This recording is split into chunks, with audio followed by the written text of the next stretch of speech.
کئی مرتبہ ایئرپورٹ سے بیرون ملک ایتھلیٹ ہے، مقابلوں کے لیے جاتا رہا، کبھی اسے گرفتار نہیں کیا گیا۔ یہ اس کا اس مقدمے سے دور تک لنک نہیں، انٹرنیشنل ملٹی نیشنل کمپنیوں سے کام کرتے ہیں، سیاست سے کوئی لنک نہیں۔ ہاں ایک ضرور یہ ہے کہ علیمہ خان کا بیٹا ہے اور عمران خان کا بھانجا ہے جو 2 سال سے کوئی ڈیل نہیں کر رہا۔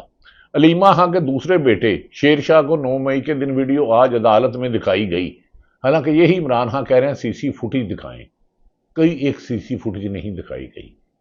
اتنے سوالات ہیں کہ جواب دینے والے شاید غدار نہ قرار دے دیں۔ خیر، اس ویڈیو سے متعلق علیمہ خان کا کہنا ہے کہ ویڈیو کے مطابق ان کا بیٹا مال آف لاہور کے سامنے احتجاج میں موجود تھا، لیکن مال روڈ پر احتجاج کرنا کوئی جرم تو نہیں۔ یہ احتجاج مسلم لیگ نون کرتی رہی ہے، جماعت اسلامی کرتی رہی ہے، ڈاکٹر کرتے رہی ہے، انجینئر کرتے رہے ہیں، کسان کرتے رہے ہیں، صحافی کرتے رہے ہیں، وکلا کرتے رہے ہیں، اور وکلا کی تو بہت لمبی چوڑی مشرف کے خلاف تحریک چلی۔ میں اس وقت پی یو جے کا صدر تھا، ہم نے 77 دن مال روڈ پہ جلوس نکالا، جس میں خود نواز شریف بھی آئے، شہید بے نظیر بھی آئی، عمران خان بھی آیا، ساری لیڈرشپ اور وکلا برادری نے ہمارا بھرپور ساتھ دیا ڈکٹیٹر کے خلاف۔ لیکن اس دفعہ وکلا بھی تقسیم ہے اور شاید صحافی بھی تقسیم ہے۔ جب کوئی بک جاتا ہے ہمیں اپنے ضمیر کو جواب دینا۔ خیر، جاتے ہیں دوسری جانب فیصلہ آباد کی انسداد دہشت گردی عدالت نے 9 مئی کے ایک مقدمے کا فیصلہ سنانے والی ہے۔ اس کیس میں مرکزی قیادت کے علاوہ فیصلہ آباد سے پی ٹی اے کے مزید 2 اراکین اسمبلی پنجاب کو نااہلی کا امکان ہے۔ میں یہ نہیں کہہ رہا کیا جا رہا ہے، نااہلی کا مزید فیصلہ آباد سے امکان ہے۔ 9 مئی کے روز رانا ثناء اللہ کے ڈیرے پر حملے کے اس کیس میں رانا ثناء اللہ کے حلقے پی پی 116 سے جیتنے والے اسماعیل سیلا اور پی پی 115 سے جیتنے والے شیخ شاہد جوید ملزم نامزد ہیں۔ رانا ثناء اللہ اب سینیٹر اعجاز چودھری کی خالی کرائی گئی نشست پر سینٹ میں جانے کے لیے پڑ تول رہے ہیں اور فارم 47 والوں کے ووٹوں سے جیتیں گے۔ حالانکہ رانا ثناء اللہ صاحب آپ سے تو خود آپ پر ایک مقدمہ ہوا تھا اور ہم نے اس دور میں کہا تھا غلط ہے، لیکن 20 سیٹیں لے کے اقتدار میں جانا اور اس مقدس امان میں جہاں بار بار اراکان اسمبلی کو نااہل کیا جا رہا ہے، احتجاج تو آپ نے بھی بڑا کیا ہے۔ خیر، پولیس کی جانب سے عمران خان کے اعلان خلاف یہ کارروائیاں اس وقت ہوئی ہیں جب 9 مئی کے 9 مقدمے میں سپریم کورٹ نے عمران خان سے ضمانت لی ہے اور اب حکومت بکھلا گئی ہے۔ اب رانا ثناء اللہ صاحب کے بارے میں تو کہا جا رہا ہے کہ رانا ثناء اللہ صاحب ادھر جا رہے ہیں۔ پی ٹی اے کی سیاسی کمیٹی نے ضمنی انتخابات کے لیے میدان خالی نہ چھوڑنے کا فیصلہ کیا ہے، لیکن سب جانتے ہیں کہ فارم 47 پر آنے والی اس بار بھی فارم 45 اور 47 کا پہلے سے ہی بندوبست کر چکے ہیں۔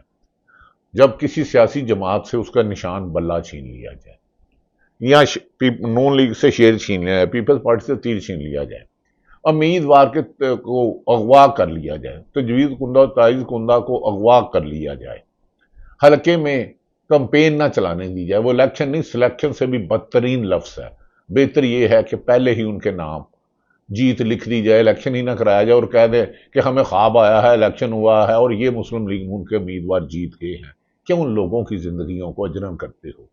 کیوں ان لوگوں کے سپوٹر ووٹ گھروں کی پھر چادر چار دیوالی کا تقدس پامال کرو گے، جھوٹے مقدمہ درج کرو گے؟ لیکن سیاست میں حصہ لینا ہر سیاسی جماعت کا آئینی قانونی حق ہے، لیکن یہ حق اب چھین لیا گیا ہے۔ پاکستان میں انسانی حقوق کی پامالی معمول بن چکی ہے۔ ایک اور اہم معاملہ ملک میں نئے صوبوں کے قیام کا شوشہ ہے۔ کل صدر نے 11ویں فنانس کمیشن کے قیام کا بھی اعلان کر دیا ہے۔ خبریں ہیں کہ فنانس کمیشن میں صوبوں کے حصے کو کم کرنے پر راضی کیا جائے گا اور اگر ایسا نہ ہو سکا تو پھر 27ویں ترمیم کے ذریعے این ایف سی ایوارڈ اور فاٹا کے نظام میں رد و بدل کیا جا سکتا ہے۔ ناظرین، یہ ظلم کی داستان جو ہے نا، یہ بہت زیادہ بڑھتی جا رہی ہے۔ ہر دور میں بھی سیاسی مخالفین کو کچھ ڈالا، لیکن یہ پچھلے 3 سال دنیا کی تاریخ میں بدترین صحافت کے لیے، دیانتدار عدلیہ کے لیے، خائن کے ساتھ کھڑے صحافت کے لیے، سول سوسائٹی کے لیے، وکلا کے لیے ہے۔ اس سے پہلے اتنے ظلم میں نے تو ماضی میں کم و بیشتر نہیں دیکھے۔ ناظرین، گزشتہ رات شاہ زیب جیو ٹی وی پہ پروگرام کرتے ہیں طلال چودھری، شاہ زیب نے ان سے سوال کیا کہ علیمہ خان کے بیٹے شاہریز کو 27 ماہ بعد گرفتار کیا گیا ہے، جبکہ وہ یہاں ہی رہا تھا، نہ کسی مقدمے میں نامزد ہے، نہ کسی کو مطلوب ہے، نہ اس کی گرفتاری کے لیے چھاپے عام بھرتے رہے، تو وہ آئیں بائیں شائیں کرتے رہے۔ دوسری طرف علیمہ خان کا انٹرنیشنل میڈیا کو دیا گیا انٹرویو زیر بحث آ رہا ہے۔ انہوں نے کہا ہے اس کو لاکھوں لوگوں نے دیکھا۔ علیمہ خان نے کہا کہ ہمیں صرف یہ سزا دی جا رہی ہے کہ ہمارا بھائی کسی کے ساتھ ڈیل نہیں کر رہا، عمران خان عوامی حقیقی آزادی کے لیے جنگ لڑ رہا ہے، ہمیں دیوار سے لگایا جا رہا ہے۔ ناظرین، دوسری طرف نجم سیٹھی نے ایک پروگرام میں کہا پاکستان ایک نیشنل سیکورٹی ریاست ہے، یہ کبھی بھی ویلفیئر ریاست نہیں رہی، اس لیے یہاں پر کبھی بھی لوگوں کی فلاح پر پیسہ خرچ نہیں کیا گیا بلکہ نیشنل سیکورٹی پر خرچ کیا گیا ہے۔ قائد اعظم نے تو پاکستان 24 کروڑ عوام کے لیے بنایا تھا کہ لوگوں کو انصاف ملے۔ اب نجم سیٹھی کیا کہتے ہیں، آپ ان کی زبانی سنیں۔ میرا جو موقف ہے وہ یہ ہے کہ پاکستان پہلے دن سے ایک نیشنل سیکیورٹی سٹیٹ بنی، ایک ویلفیئر سٹیٹ نہیں بنی، ایک نیشنل سیکیورٹی سٹیٹ بنی۔ نا کہیں کہیں national security states welfare states بھی ہوتی ہے اور کہیں کہیں welfare states national security states بھی ہوتی ہے، مگر جب ایک سٹیٹ پوری توجہ جو ہے وہ نیشنل سیکیورٹی کے اوپر رکھے تو پھر سوشل ویلفیئر جو ہے وہ رہ جاتا ہے، اسپیشلی اگر آپ کے پاس ریسورسز نہ ہوں کہ نیشنل سیکیورٹی کے لیے بھی آپ ریسورسز الگ کریں اور پھر لوگوں کی ویلفیئر کے لیے بھی الگ کریں۔ آپ پاکستان کی جب انڈیپینڈنس ہوئی تو ڈان اخبار کا ایک اداریہ ہے، بڑا تاریخی اداریہ ہے، اس وقت پہلا جو سال تھا اس سے جو بجٹ رکھا تھا پاکستان کی حکومت نے، اس وقت کی حکومت نے قائد اعظم کے زمانے میں، اس کا 70% پیسہ دیا گیا ڈیفنس کو۔ اور پھر آپ کو پتہ ہی ہے کہ انڈیا کے ساتھ کشمیر کے اوپر نئی نئی ریاست کی لڑائی جھگڑے شروع ہو گئے۔ وہ دن ہے اور آج کا دن ہے، ڈیفنس جو ہے ناظرین، بدقسمتی ہے، پاکستان بنایا تھا عوام کی فلاح و بہبود کے لیے، جہاں غریب اور امیر کے لیے ایک قانون ہو۔ پاکستان بنایا تھا کہ لوگوں کو انصاف ملے، ہندوستان میں مظالم کے خلاف قائد اعظم کی جدوجہد میں، لیکن ہمارے سیاستدانوں کی آپس کی چپکلش اور طاقت کے حصول کی جنگ نے نہ صرف ملک کے آئین کو توڑا، قانون کو توڑا، بلکہ انسانی حقوق کی بھی چادر چار دیواری کا تقدس پامال کرنا عام، کرپشن عام، گرفتاری اور مقدمات چھاپوں اور ناجائز ظلم زیادتی عام۔ لیکن اسلام اور دین کہیں بھی نہیں کہتا ظلم، نا انصافی، زیادتی کے خلاف آواز اٹھانا جرم ہے، لیکن اب جرم بنا دیا گیا۔ آخر کیوں؟ ہر حکمران طاقت والا جو بھی آتا ہے کہتا ہے سچ وہ جو میری خواہش نہیں، سچ وہ جو حقائق ہیں۔ ناظرین، اب مفتاح اسماعیل صاحب کا ایک بیان آپ کو سناتے ہیں، انہوں نے مختصر سا سنائیں گے کیونکہ ویلاگ لمبا ہو جاتا ہے اور آپ لوگوں کا ٹائم بڑا قیمتی ہے، میں جانتا ہوں۔ اب مفتاح اسماعیل صاحب کیا کہتے ہیں، ساتھ محمد زبیر بیٹھے ہیں۔ سیاسی بحران اس لیے ہے کہ 8 تاریخ کی شام میں میاں نواز شریف صاحب نے اپنی ہار تسلیم نہیں کی اور جو اپنا بیانیہ ہے ووٹ کو عزت دو کا، اس کا بیانیہ کو یکسر چھوڑ دیا، اور گو کہ عمران خان صاحب مشہور ہیں یو ٹرن لینے میں، بہت یو ٹرن لیتے ہیں، اس سے بڑا یو ٹرن پاکستانی سیاست میں کبھی نہیں ہوگا، جب کہا کہ ہم ووٹ کو عزت نہیں دیں گے، ہم حکومت کو عزت دیں۔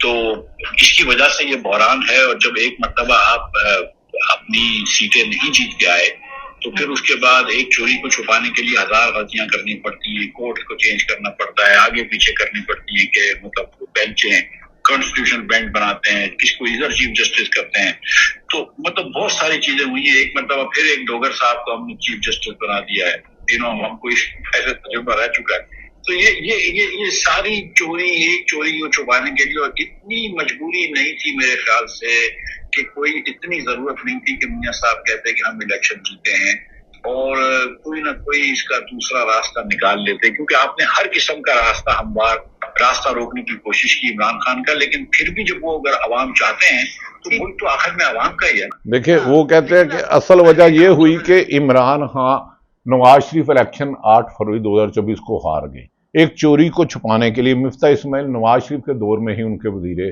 خزانہ رہے، کمپیریٹیولی اچھی شہرت کے حامل ہیں، اور ان کے ساتھ ہمارے دوست محمد زبیر جو گورنر سندھ بھی رہ چکے، نواز شریف کے ترجمان بھی رہے۔ تو اب اس سے زیادہ آپ کو اور کیا گوائیاں چاہیے؟ یہ ظلم کا نظام کب تک چلو گے؟ خدا کے لیے اس کو روکو، مجھے سمجھ میں نہیں آ رہی۔ یہ بغض عمران میں، ملک میں آئین قانون دونوں کو کیوں ختم کرتے جا رہے ہیں؟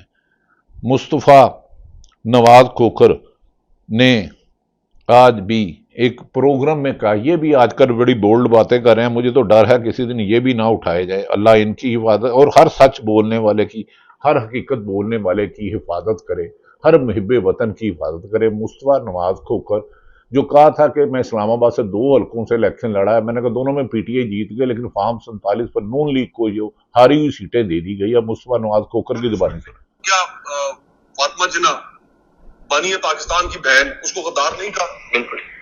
کیا ہم آج اس کو کہہ سکتے ہیں کہ کسی صورت انہوں نے ٹھیک کہا؟ ملک توڑنے کے اندر 1971 کے اندر سیاستدانوں کا کتنا قصور تھا اور جنرلز کا کتنا قصور تھا، یہ بات یہ تاریخی حقائق نہیں ہے۔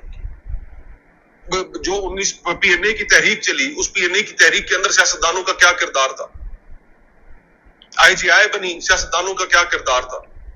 تو ہر موقع پہ فیسیلیٹیٹر تو ہم موجود ہوتے ہیں نا۔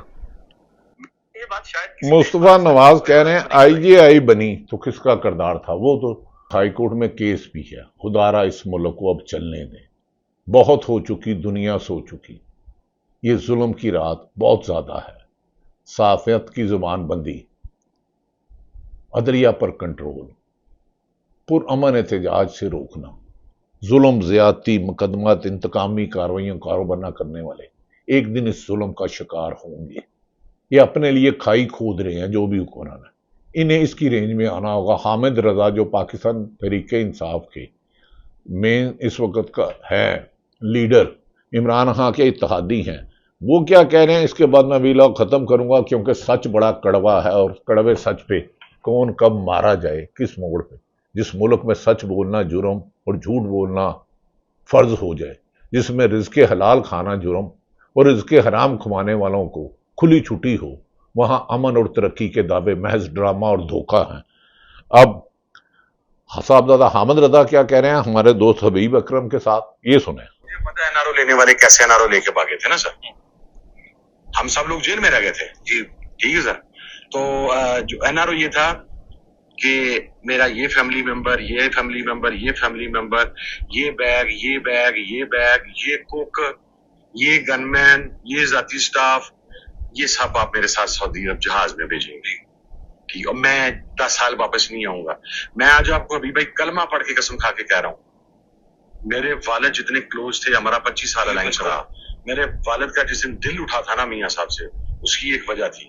وجہ یہ تھی کہ میاں صاحب ڈینائی کر رہے تھے کہ میں نے مشرف کے ساتھ کوئی 10 سال کا ایگریمنٹ سائن نہیں کیا۔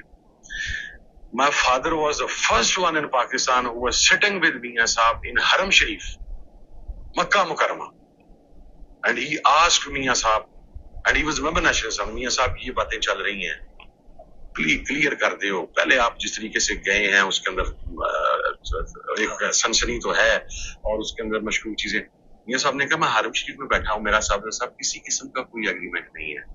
اور جب میرا باپ یہ بات پوچھ رہا تھا تو اس سے 2 دن پہلے وہ اصل ایگریمنٹ کی کاپی میرے والد کے ہاتھ میں تھی، جس کے اوپر میاں صاحب اور ان کی فیملی ممبران کا 10 سال پاکستان واپس نہ آنے کا بیان حلفی تھا۔ جی مجھے اگر آپ آج بھی کہیں گے تو وہ میں ڈاکومنٹ پروڈیوس کر سکتا ہوں، میری والد کی شہادت کے پاس میرے پاس آج بھی بطور ثبوت وہ ڈاکومنٹ پڑا ہوں، signed by all of these. Hamid Raza, Sahibzada Hamid Raza کہتے ہیں حرم شریف میں نواز شریف نے کہا تھا کہ نہیں، ان کے والد کو حرم شریف میں بیٹھ کے جھوٹ بولے، اور 2 دن بعد انہوں نے کہا حامد رضا نے کہ ہمارے پاس آج بھی ڈاکومنٹ ہے جس میں نواز شریف مشرف کے ساتھ ڈیل کر کے جہاز میں کوک دبانے والے آلو گوشت بنانے سب لے کے گئے، لیکن صحافیوں کو سچ بولنے پر اٹھایا جا رہا ہے، نوکریوں سے نکلوایا جا رہا ہے، ججوں کو کام نہیں کیا جا رہا۔ یہاں تو آئین میں ترمیم کر دیں، کوئی جتنا مرضی ظالم طاقتور ہے وہ جتنا مرضی ظلم کرے اس کے خلاف احتجاج کرنا یا سچ بولنا جرم ہے، یہ بھی آئین میں 27ویں میں ترمیم کر دیں تاکہ لوگوں کی زبان ختم ہو جائے، لوگوں کو پتہ ہو جائے کہ پاکستان میں جدہ ڈنڈا ہے ادھر ہی سنڈا ہے۔ اللہ تعالیٰ پاکستان کا حامی و ناصر ہو۔ پاکستان زندہ باد۔